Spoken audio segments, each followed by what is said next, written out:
Good morning to everyone. I am K. Surendra. This is chapter 2 in our 7th class social studies, rain and rivers. Today we can go to discuss chapter 2 in our 7th class social studies, rain and rivers. So this is the topic. So all of the life in this earth depend upon water, because without water we cannot live. Not only human beings, even the animals, plants, they need water. So without water we cannot live. So all of the life in this earth crucially depend upon water. And 71% the earth surface covered with water.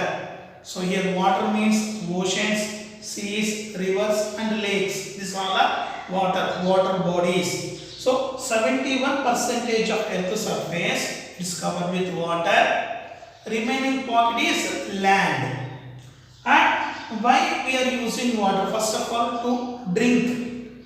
So without water we cannot live. For the drinking purpose we are using water, and to growing crops. So any kind of crop, to grow the crop it is need water. So to grow the crops need water. But when we can observe the water, it's not uniformly over the earth. So some of the area getting high rainfall, some of the area getting low rainfall. So water is not uniformly over the earth and over the year also. So water is not uniformly over the year and over the earth also.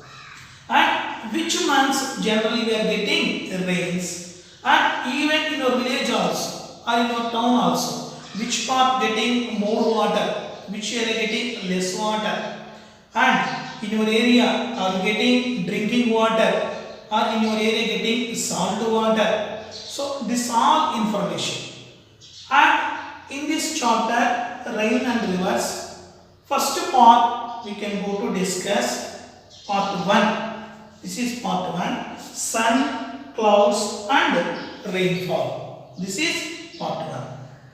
So when we can go to this part 1, sun, clouds and rainfall, generally unbearable heat in April, May and June.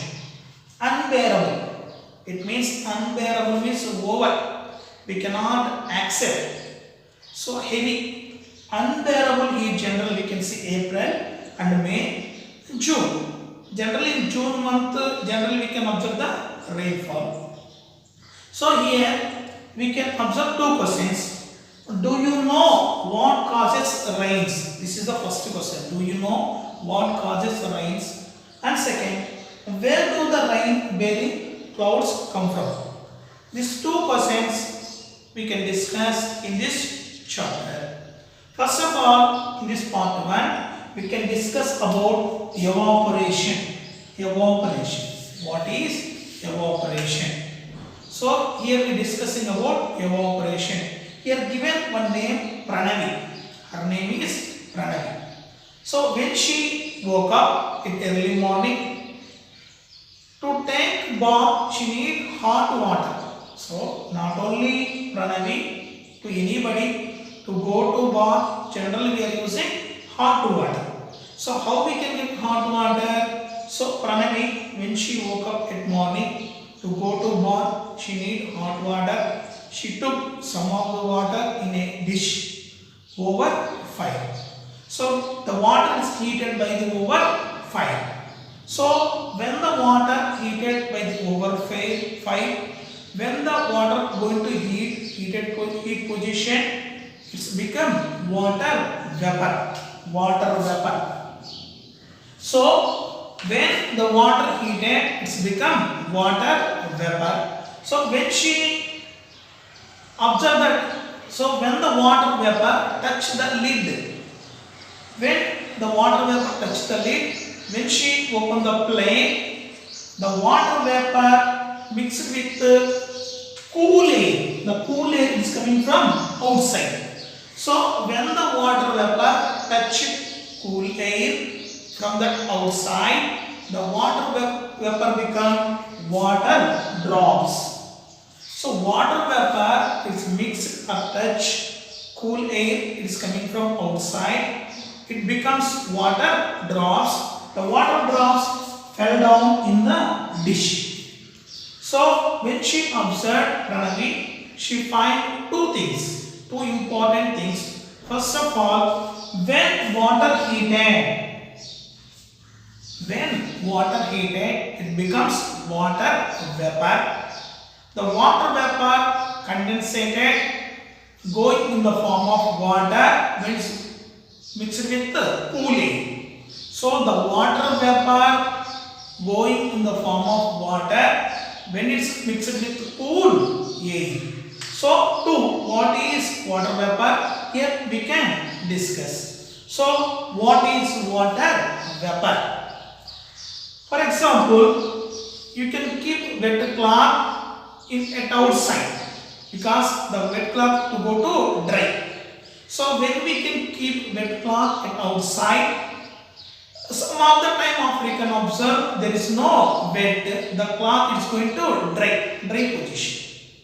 Or you can take some of the water in a plate, couple of days. Some of the days we can observe in the plate there is no water. So where is water? So in the plate there is no water, or in the cloth there is no water. Where is the water? So in the plate or in the cloth the water, when it's going to heat position, it's become water vapor. The water vapor when it's mixed with air, the process we can call evaporation. That is evaporation. So the water when it's going to rises or heat, it's become water vapor. The water vapor mixed with air, the process we can call evaporation. So evaporation process is constant, continuously process. When we can observe the oceans, rivers and lakes, water bodies. So in ocean, river, lakes, the water, when it's going to heat position, the water become water vapor and it's mixed with air, the process we can call evaporation. Or we can observe the moisture, or we can call wet, moisture or wet. Moisture or wet in cloth, when the cloth is going to dry position, there is no moisture, there is no wet. Or in the plate before have water, there is no water, couple of days. So that water, where is water? It's become water vapor and mixed with air. The process we are calling evaporation. So in oceans, rivers and lakes, the water is going to heat position, become water vapor and mixed with air, calling evaporation. And not only oceans, rivers and lakes, trees, plants and soil also, even tree also, tree and plants, tree and plant, you can observe the leaf having water and soil having water, so that water also is become water vapor. So we know that what is water vapor, and second we discussed about evaporation. Next we can go to another part, formation of clouds and rain. This is the part. Already we discussed about water vapor, formation of clouds and rain.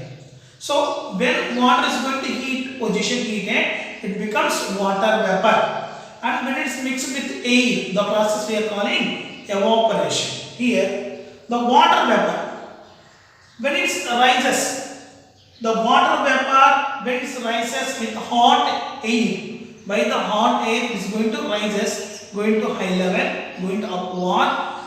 But when it's going to upward, it's become cool position. Generally from earth surface to when we can go to upward high level, it's going to cool position.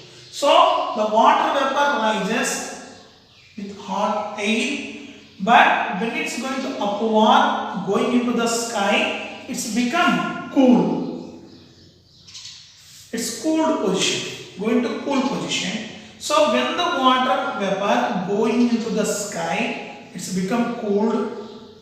After it's transform is changing. Transform into tiny droplets. Tiny means small. So the water vapor, when it's going into the sky, when it's become cool position, after it's become tiny droplets. Tiny means small. So these tiny droplets, when it's gathered around with the dust and smoke, gradually increasing size. The droplets size, it is going to increase, going to big size, increasing size. So when it's become bigger drops, it's going to high level, going into the sky, going upwards in the sky. So water drops become going to big size. So water drops, bigger drops, it's become bigger drops. So that bigger drops forming clouds. That only we are calling clouds. So the bigger drops is become clouds. So the clouds generally we can observe in the sky. So the clouds, when it is touched by the cool air, or cool air mixed the clouds fall off rain. So the clouds, when it's touched by the cool air, so it's fall off rain or raindrops. So this is process we have discussed about formation of clouds and rain. So today we discussed chapter 2 in our 7th class, rain and rivers.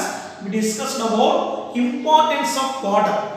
So all of the life crucially depend upon water. 71% of water. Earth's surface is covered by 70% of water. And we discussed part 1, sun, clouds and rainfall. And we discussed about what is evaporation and what is water vapor. And we discussed about formation of clouds and rain. Remaining part we can go to later.